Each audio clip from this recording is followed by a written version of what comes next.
Hi, Giovanni here. Let me read you a quote I read in this book. It says, "Within every woman, there is a wild creature." This was said by Clarissa Pinkola Estes in her book, Woman Who Runs with the Wolves, Myths and Stories About the Wild Woman Archetype. In her book, she talks about how women are creatures caged in their own bodies, waiting to be unleashed to the world. She's often suppressed, and her identity is often defined by others.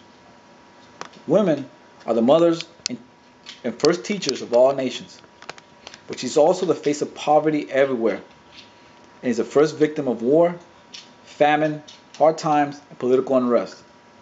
In short, she navigates in what is termed a man's world.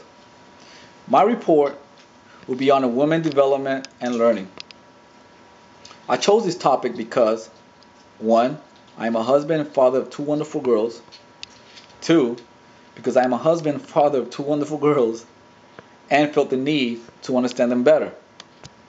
And because I'm interested in learning about the woman, what motivates her, and how does she perceive the world. Up until recent times, studies on women were minimal. Most studies on women were based on studies on men. Women were seen as small men.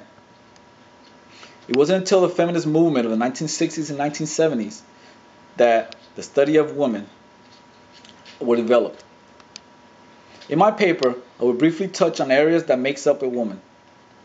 Her biology, namely her brain, her psychology, mainly the formation of her own identity, and her learning process. In understanding the brain, I will refer to the book The Female Brain, written by Dr. Luann Brizendine. I will talk about how a woman's brain is smaller than a man's brain. However, it is 99% equal to a man's brain. It has the same brain cells. They're only compact. And that it is that 1% difference that make all the difference in women behavior. The surge of hormones that the female brain gets affect all of her behavior and perception. In understanding her psyche, I will refer to the books Finding Herself, Pathway to Identity Development in Woman by Ruthlyn Joselson, and Women Who Run with the Wolves, Myths and Stories About the Wild Woman Archetype by Clarissa Pinkola Estes. In Woman, the adolescent to womanhood phase is the most critical when it comes to a woman defining herself. I will describe Josephson's 4 pathways to a woman's identity, which are the foreclosure woman. She's structured, strong values and convictions installed in her by her parents. The identity achievement woman. She formulates her own identity.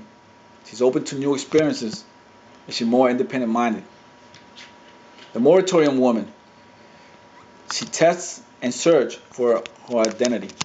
And the identity diffused woman, which is the most unstable, hardest to understand, uncommitted, has low ego development, most likely to have anxieties and suffer from depression. And finally, I will examine the way the woman learns.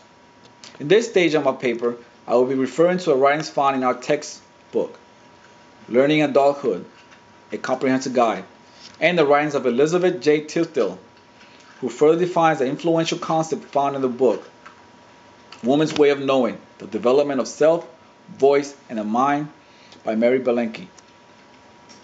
And I will write about the experiment taking place in Woodbridge Middle School in Woodbridge, Virginia, which is an experiment where boys and girls are placed in 2 separate classrooms, each taking the same course and evaluating the academic results.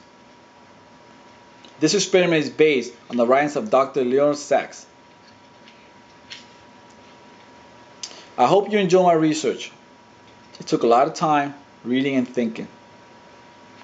I wish I would have sent the clip earlier, so for your review. I'm looking forward to reading your comments. Thank you.